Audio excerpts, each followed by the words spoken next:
ओम शांति। मुरली है 30 मार्च 2024।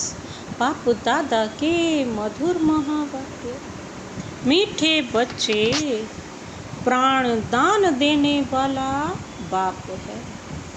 वह नॉलेज ऐसी देते हैं जिससे प्राण दान मिल जाता है।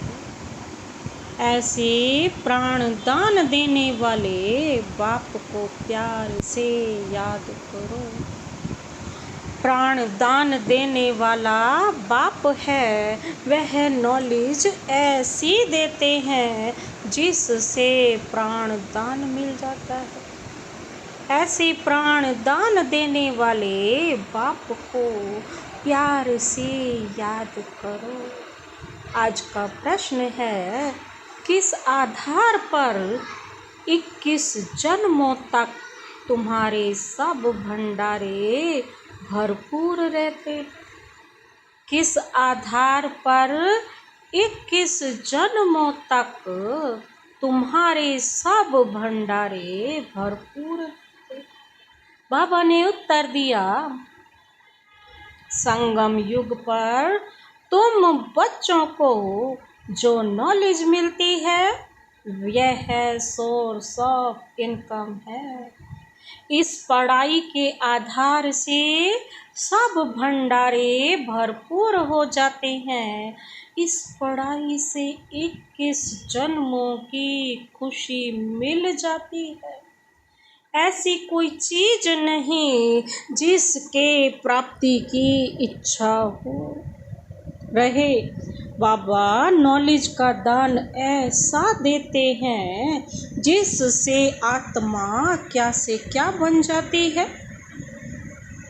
संगम युग पर बाबा कहते हैं जो नॉलेज देते हैं ना वो क्या है, सोर्स ऑफ इनकम है। बाबा कहते हैं जो नॉलेज इस समय बाबा देते हैं वो कोई और दे नहीं सकता। ओम शांति।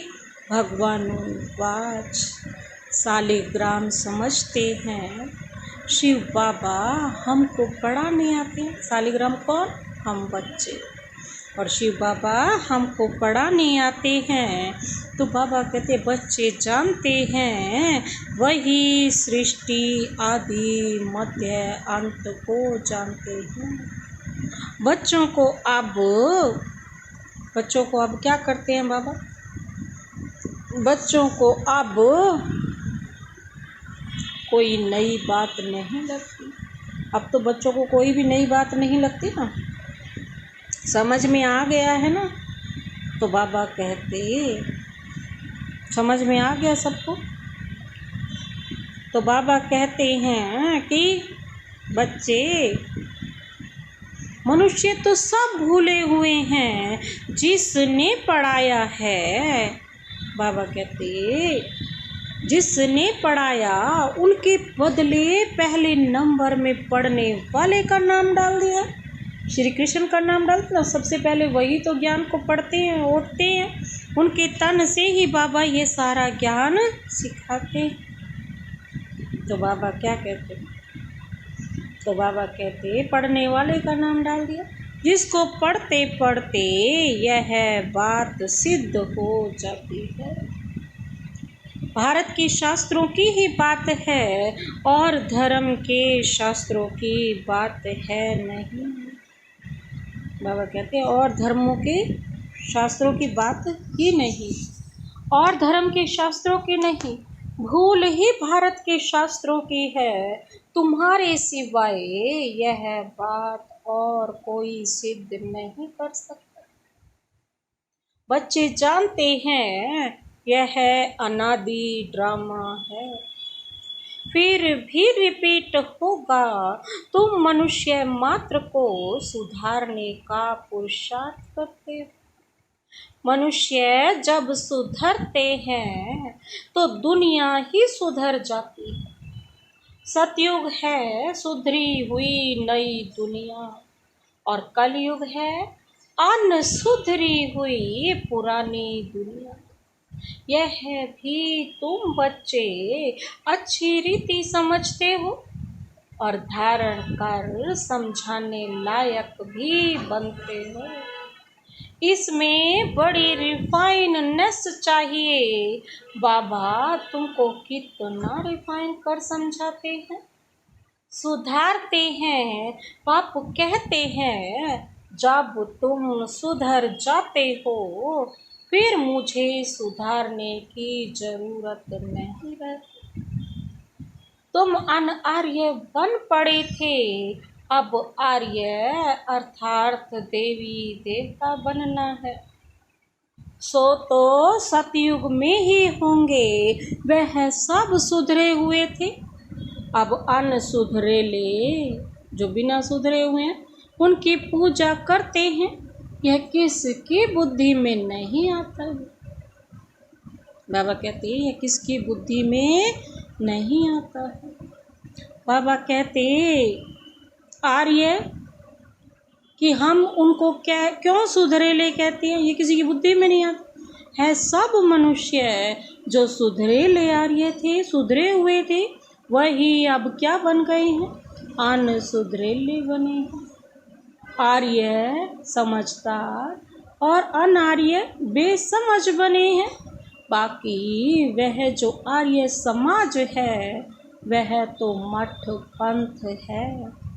यह सब झाड़ से क्लियर समझ सकते हैं। यह है मनुष्य सृष्टि का झाड़।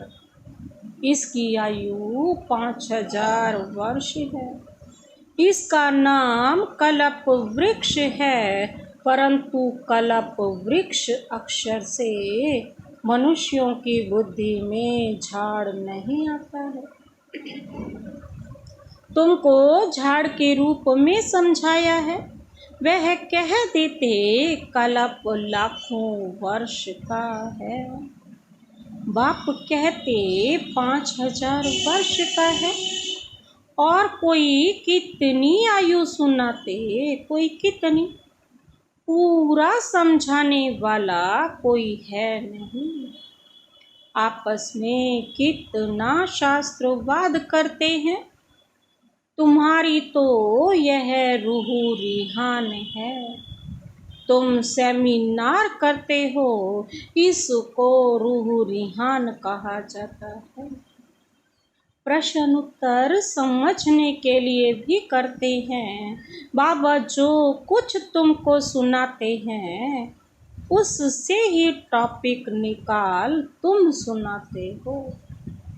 वो लोग क्या सुनाते हैं यह भी तुम जाकर सुनो। फिर आकर सुनाना चाहिए कि इस प्रकार का वाद विवाद चलता है। पहले तो यह समझाना है कि गीता का भगवान कौन। भगवान बाप को भूलने कारण बिल्कुल चट खाते में आ गए हैं। तुम बच्चों का तो बाप से लव है। तुम बाप को याद करते हो, बस बाबा ही प्राण देने वाला है। नॉलेज का दान ऐसा देते हैं जो क्या से क्या बन जाते हैं। तो बाप पर लव रहना चाहिए। बाबा हमको ऐसी ऐसी नई बात सुनाते हैं। हम श्री कृष्ण को कितना याद करते हैं, वह कुछ देता ही नहीं। श्री नारायण को याद करते हैं, याद करने से कुछ होता है क्या। हम तो कंगाल के कंगाल ही रह गए। देवताएं कितने साल्वेंट थे, अब सभी आर्टिफिशियल चीजें हो गई। जिसका दाम नहीं है उनका आज दाम हो गया। जिसको कभी कोई पूछता ही नहीं था, आज देखो कितना उसका दाम हो गया। वहाँ अनाज आदि के दाम की बात ही नहीं, अब देखो कितनों में बिकता है अनाज। सबको अपनी अपनी प्रॉपर्टी आदि है, कोई प्राप्त वस्तु नहीं। बाबा कहते जिसके प्राप्ति की इच्छा रहे। सतयुग में तो कोई इच्छा ही नहीं रहनी, इच्छा मात्र अविद्या। वहाँ तो सब कुछ अथाह है। बाबा कहते मैं तुम्हारा भंडारा भरपूर कर देता हूँ, तुमको ऐसी नॉलेज देता हूँ जिससे तुम्हारा भंडारा भर जाता है। तुम्हारी बुद्धि में है knowledge is source of income, knowledge ही सब कुछ है। इस पढ़ाई से तुम कितना ऊंच बनते हो, पढ़ाई का भंडार है ना। वह टीचर्स पढ़ाते हैं, उनसे अल्पकाल का सुख मिलता है। इस पढ़ाई से तुमको 21 जन्म का सुख मिलता है। तुम बच्चों को बहुत खुशी होनी चाहिए, यह समझने में टाइम लगता है, जल्दी कोई समझ ना सके। कोटों में कोई निकलता है, आधा कल्प सभी मनुष्य एक दो को गिराते ही आए हैं। चढ़ाने वाला एक बाप है, बेहद की पढ़ाई पढ़ाने वाले के बदले पढ़ने वाले का नाम डाल दिया है। दुनिया इन बातों को नहीं जानती। कहते हैं भगवानु बाच पढ़ा कर गए, फिर उनका कोई शास्त्र रहता नहीं। सतयुग में कोई शास्त्र है नहीं, यह सब है भक्ति मार्ग के शास्त्र।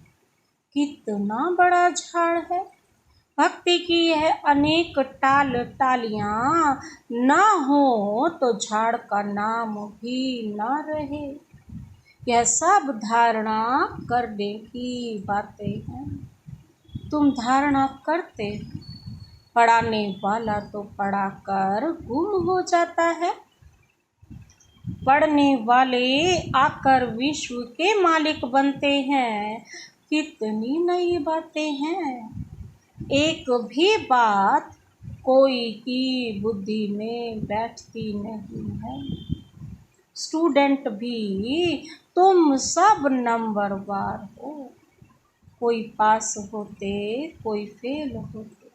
यह है बेहद का बड़ा इम्तिहान। तुम जानते हो हम अभी अच्छी तरह पढ़ेंगे तो कल्प कल्पांतर अच्छा पढ़ेंगे। अच्छा पढ़ने वाले ही ऊंच पद पाते हैं। नंबरवार सब जाएंगे, सारा क्लास ट्रांसफ़र होता है। नंबरवार जाकर बैठते हैं, यह ज्ञान भी आत्मा में है।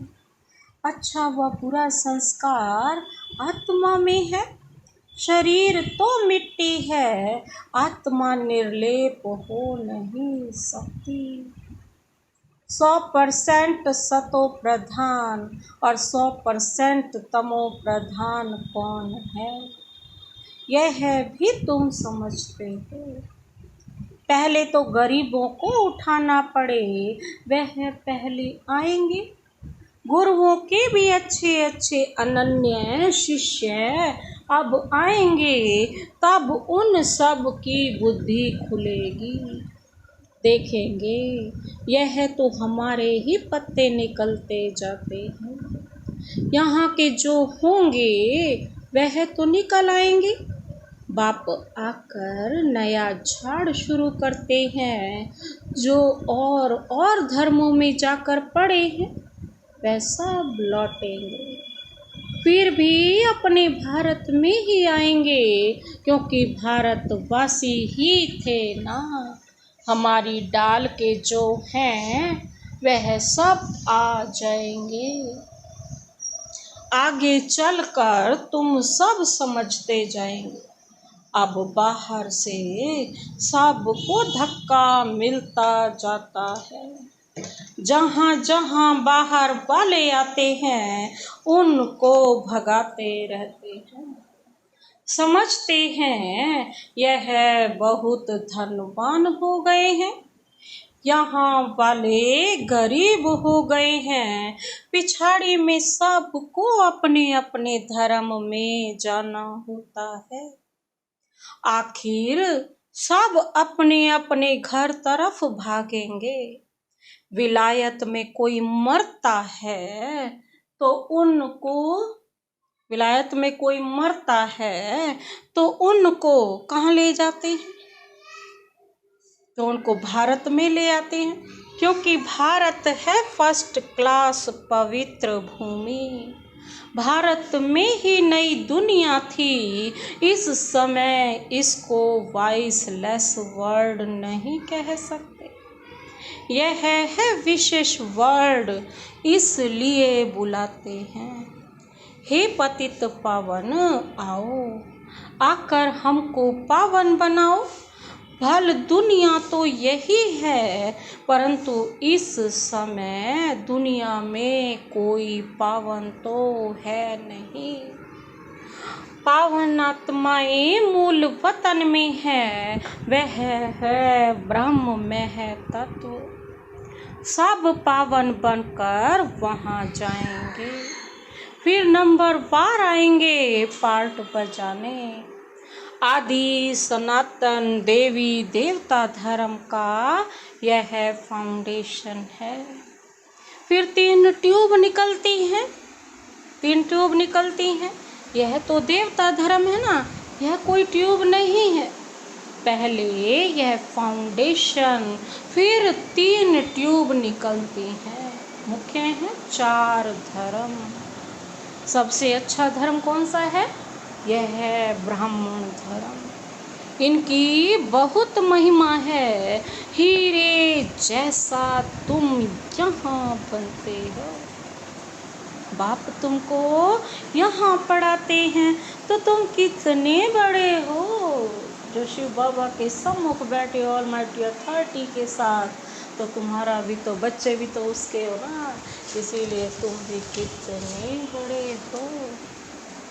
बाबा कहते कितने बड़े हो, जो बाप के सम्मुख बैठे हो, वंडरफुल हो। देवताओं से भी तुम ब्राह्मण बड़े नॉलेजफुल हो। वंडर है ना। हम जो नॉलेज देते हैं वह हमारे साथ चलती, फिर वहाँ नॉलेज को भी भूल जाते हैं। तुम जानते हो पहले हम क्या पढ़ते थे, अब हम क्या पढ़ते हैं। ICS वाले क्या पढ़ते हैं और बाद में क्या पढ़ते हैं, फर्क तो है ना। आगे चलकर तुम बहुत नई पॉइंट्स सुनेंगे, अभी नहीं बताएंगे, पार्ट ही आगे सुनने का है। बुद्धि में रहता है। नॉलेज का पार्ट जब पूरा होना होगा तब हम भी उस समय बाबा के ज्ञान को धारण कर लेंगे। फिर हमारा पार्ट स्वर्ग में शुरू हो जाएगा, उनका पार्ट पूरा हो जाएगा। बुद्धि में बहुत अच्छी धारणा चाहिए। सिमरण करते रहो, बाप को याद करते रहो। याद नहीं होगी तो काम पद पाएंगे। बाप को याद करते करते शरीर का भान निकल जाएगा। सन्यासी भी इस अवस्था का अभ्यास करते करते शरीर छोड़ देते हैं, परंतु उनका रास्ता अलग है, इसलिए उनको फिर जन्म लेना पड़ता है। फॉलोअर्स समझते हैं वह ब्रह्म में लीन हो गया, फिर वापस आ नहीं सकता। बाप समझाते हैं वापस कोई भी जा नहीं सकते। पिछाड़ी में सब एक्टर्स सब स्टेज पर आएंगे, तब फिर घर जाएंगे।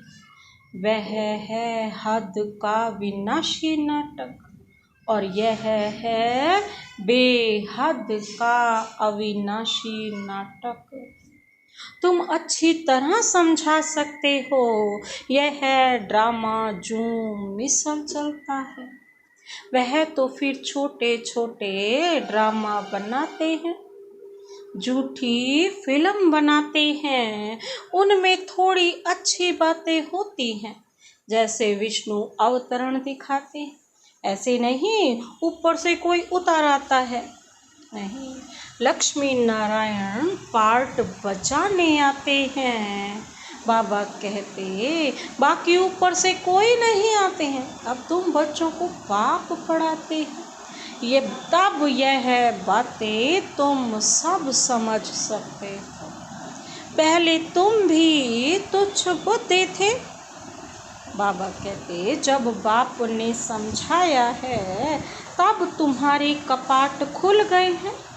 इतना समय जो कुछ सुना वह कोई काम का नहीं था और ही गिरते गए, इसलिए तुम सब से लिखवाते हो। जब लिख कर देवें तब समझा जाए। कुछ बुद्धि में बैठा है, बाहर से आते हैं, फॉर्म भराते हैं तो मालूम पड़े हमारे कुल का है। मूल बात है बाप को जानना, समझे कि बरोबर कलप कलप बाप हमको पढ़ाते हैं। यह पूछना है कब से पवित्र बने हो। जल्दी नहीं सुधरते, घड़ी घड़ी माया पकड़ लेती है। देखती है कच्चा है तो हप कर लेती है। कहीं महारथियों को भी माया हप कर गई। शास्त्रों में भी मिसाल अभी के हैं। बाबा कहते मंदिर में भी घोड़े सवार, महारथी, पयादे आदि दिखाते हैं। तुम सब अपना अपना यादगार देखते हो। तुम किसको माथा नहीं टेक सकते हो। तुम पूछेंगे यह कहाँ गए, इनकी बायोग्राफी बताओ। बाबा ने तुम बच्चों को नॉलेजफुल बनाया है, तब तुम पूछते हो। तो बाबा कहते हैं नशा रहना चाहिए। पास विद ऑनर 8 होते ना, 9वां तो शिव बाबा है। यह बहुत बड़ा इम्तिहान है, इसीलिए सतयुग में है ही 8 गद्दी। अपने को देखना है, हमारी आत्मा पवित्र बनी है। जब हमारी बैटरी तभी भरेगी ना, जब हम खुद को आत्मा समझ उस निराकार परम आत्मा के साथ अपनी बुद्धि को जोड़ देंगे। तभी हमारी बैटरी भरेगी, चार्ज हो जाएगी। तब जब योग होगा, बैटरी तभी भरेगी ना जब बाबा के साथ मिलन होगा। बाप से योग होगा तो सतो प्रधान बनेंगे। तमो प्रधान आत्मा वापिस नहीं जा सकती है। यह भी ड्रामा है, वहाँ दुख देने वाली कोई चीज नहीं। गाय भी सुंदर है। श्री कृष्ण के साथ गाय कितनी सुंदर दिखाते हैं। बड़े बड़े आदमी का फर्नीचर भी सुंदर है। गाय अच्छा दूध देती है, तब तो दूध की नदियाँ बहती हैं। अब यहाँ नहीं है। अभी तुम नॉलेजफुल बन गए हो। इस दुनिया को तुम तुच्छ समझते हो।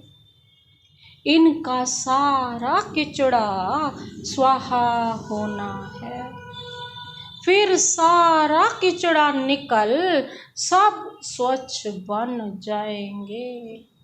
हम अपनी राजधानी में जाते हैं, उनका नाम है स्वर्ग। सुनते ही खुशी होती है, मुख ही मीठा हो जाता है भी। अच्छा,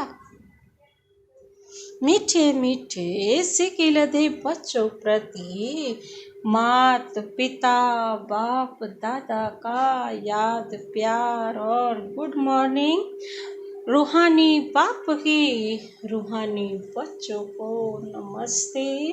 हम रूहानी बच्चों की रूहानी बाप दादा को नमस्ते नमस्ते नमस्ते। Good morning. शुक्रिया बाबा, शुक्रिया। धारणा के लिए मुख्य सार है, पहला पॉइंट है, इस अनसुधरी पुरानी दुनिया को सुधारने के लिए स्वयं को सुधारना है। अपनी बुद्धि को बाप की याद से रिफाइन बनाना है। इस अनसुधरी पुरानी दुनिया को सुधारने के लिए स्वयं को सुधारना है। अपनी बुद्धि को बाप की याद से रिफाइन करना, बनाना है, बिल्कुल लाइट हल्का। दूसरा है, आपस में रूह रिहान करनी है, वाद विवाद नहीं। नॉलेज का दान दे, सार्व का भंडारा भरपूर करना है। आपस में रूह रिहान करनी है, वाद विवाद नहीं। नॉलेज का दान दे, सार्व का भंडारा भरपूर करना है। आज का वरदान, वरदानी हाथ सदा अपने सिर पर अनुभव करते हुए वरदान अपने में समाते हैं। स्वमान की सीट पर स्थित हो, शक्तियों को ऑर्डर प्रमाण चलाने वाले विशाल बुद्धि भाव। स्वमान की सीट पर स्थित हो, शक्तियों को ऑर्डर प्रमाण चलाने वाले विशाल बुद्धि भाव। विस्तार है, अपनी विशाल बुद्धि द्वारा सर्व शक्तियों रूपी सेवाधारियों को समय पर कार्य में लगाओ। जो भी टाइटल डायरेक्ट परमात्मा द्वारा मिले हुए हैं, उसके नशे में रहो। स्वमान की स्थिति रूपी सीट पर सेट रहो तो सर्व शक्तियाँ सेवा के लिए सदा हाजिर अनुभव होंगी। आपके ऑर्डर के इंतजार में होंगी तो वरदान और वर्षे को कार्य में लगाओ। मालिक बन, योग युक्त बन, युक्ति युक्त सेवाधारियों से लो तो सदा राजी रहेंगे। बार बार अर्जी नहीं डालेंगे। आज का स्लोगन, कोई भी कार्य शुरू करने के पहले, कोई भी कार्य शुरू करने के पहले विशेष यह स्मृति इमर्ज करो कि सफलता मुझ श्रेष्ठ ब्राह्मणात्मा का जन्म सिद्ध अधिकार है। कोई भी कार्य शुरू करने के पहले विशेष यह स्मृति इमर्ज करो कि सफलता मुझ श्रेष्ठ ब्राह्मण आत्मा का जन्म सिद्ध अधिकार है। अच्छा, ओम शांति।